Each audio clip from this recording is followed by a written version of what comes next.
it's time now for our KOLO book club. And I don't know about you, but when I'm kind of lounging by a pool or if I'm going out to the beach, I always have just an easy read with me because sometimes there's nothing quite like laying outside and enjoying a nice easy read. So we have just got here to talk about some summer reads. We got crime, we have thriller, we have romance. Exciting things happening. And so, yeah, for summer reading, you have one more week to participate in the summer reading program. So don't forget that. So, and then we'll have the Friends book sale the following week. So lots of stuff to read. But we have Colson Whitehead has a new book out called Crook Manifesto. So that's a sequel to Harlem Shuffle that came out a few years ago. And it focuses on Carney. So Carney is a furniture salesman in the late 1960s in a neighborhood that's starting to go downhill a little bit. He's keeping his head above water, but he's having some financial trouble selling furniture to people who can't afford it. So when he gets introduced to some folks that want him to fence some goods, he gets in over his head in the first book in Harlem Shuffle.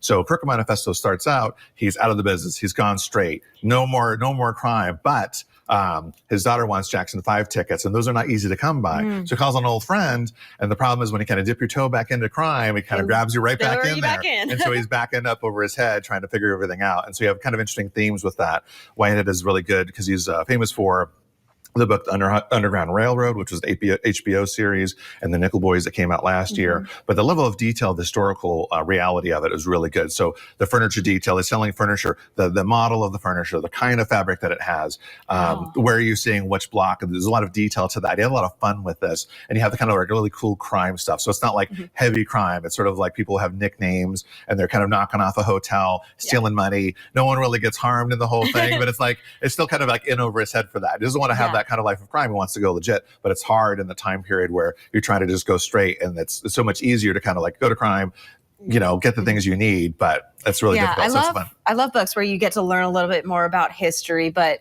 you don't feel like you're being lectured to. Right. It's like you're there. You're really in the moment. You're really in Carney's perspective with everything. So it's really fun because of that. And they're really like a quick read. So it's a good beach read. Get sit by the side of the pool or inside out of the heat. It's a fun story for that. All right. So if you're a thriller lover, Silver Nitrate is probably going to be one you might be interested in. This is a horror film that has real life kind of implications for those who are making it. Right. So Silver Nitrate by Silvia Moreno-Garcia takes place in the 1990s in Mexico. So the opening scene is always is a horror film. So someone's escaping someone and someone's breaking down the door with an axe, and then you step back and they're like watching the film. So sort of like that scene in Michael Jackson's Thriller where they're watching the horror film, but it's really like they're watching it, not actually happening. But then they're also in a horror film, so the same kind of thing happens. So Montserrat is a sound mixer for a Mexican studio making horror films. And so she just got into it with her boss. She's got a 7-day suspension and she needs to make rent. She turns to her friend who's a former soap opera star.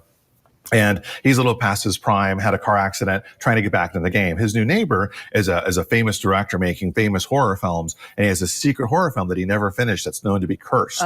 So he goes to them, to Tristan and Montserrat, like, would you finish this film for me? We get this film, and we'll get cut of the deal. The problem is the film's cursed, and then maybe drawn into something really big. So it goes back to like German occultism and Nazism, and so there's lots of kind of scary elements to there. It's film noir.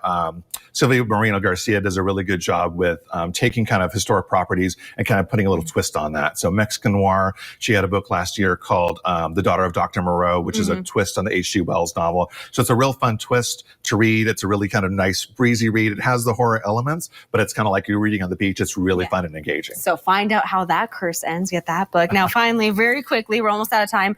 This is for the romance lovers. Good night, Irene. This is kind of following in the World War II. So this book by Luis Urrea is based on her mother and his mother, who was a World War II with the Red Cross. And so they were the comfort trucks. And so they would they're called the donut girls. They'd go out and have a sort of food truck for the soldiers. And they'd go there and find that. So she leaves her husband, leaves her fiance to go to the war because she just doesn't know what she wants to do with life. She goes into the war and becomes one of the donut girls and does comfort. And so she finds a romance, she falls in love, but it also kind of talks about, the horrors of World War II and that women were part of that as well. And she was part of the camps that liberated the Holocaust camps as well. So a lot of like romance, adventure, but also kind of like the impact of war long term on that. So even women felt that as well, being part with the soldiers, even if they weren't fighting, providing comfort. So it's a great story. It's based on his mother, and it's a fun read, and has a nice adventure to that. Yes, wonderful. So something for everyone, all available at the Washoe County Library right now, and of course there will be more recommendations for you if you're saying, hey, I think I want something else. Jeff, always a pleasure to have you. Thanks for having me on the show. Appreciate it. Stay with us. We'll be right back.